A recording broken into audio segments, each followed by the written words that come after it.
Новата академска година полека се наближува, а со неа започнува и трката за место во студентските домови. Дел од нив ги отвараат вратите за нови станари, дел се подготвуваат за реконструкција, а воведена е и нова категоризација која носи различни месечни трошоци. Министерството за образование го објави конкурсот за сместување.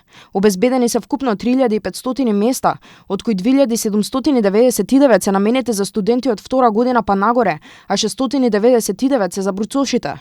Рокот за аплицирање на студентите од втора година и повисоко трае од 15 до 31 јули, додека бруцошите ќе можат да аплицираат од 14 до 20 септември. Во Скопје оваа академска година студентите ќе можат да конкурираат за сместување во студентските домови Гоце Делчев и Стивно Умов. Студентскиот дом Кузман Јосифовски Питу се уште се реконструира, па се очекува да биде готов во текот на академската година. Одлучивме да ги категоризираме домовите, два модела, модерни и нереновирани. Цената во вторите е останата иста, тоа е студентскиот дом Гоце Делчев, каде условите се сосема пристојни.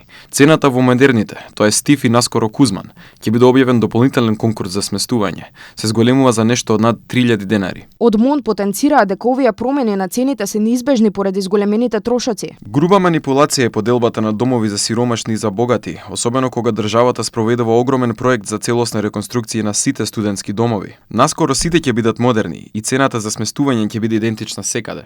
Годинава започнува реконструкцијата на домовите Пелагонија и Томе Стефановски Сеник, поради што тие нема да бидат во функција.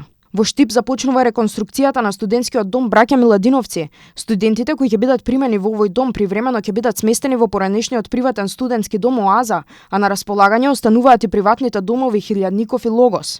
Во Охрид започнува обновата на студентскиот дом Никола Карев, а студентите што ќе конкурираат за него ќе бидат сместени во одморалиштето на МВР. Во Битола студентскиот дом Кочо Рацин продолжува со работа и во текот на оваа академска година, додека реконструкцијата е планирана да започне следната година. Студентите можат онлайн да аплицираат на порталот euslugi.mon.gov.mk. Инаку, од оваа година со новиот правилник за сместување и престој се воведуваат и построги дисциплински мерки како забрана за пушење во собите или внесување и конзумирање алкохол, а за најтешките прекршоци како кршење инвентар е предвидена забрана на повторно сместување во студентскиот дом во период до 5 години.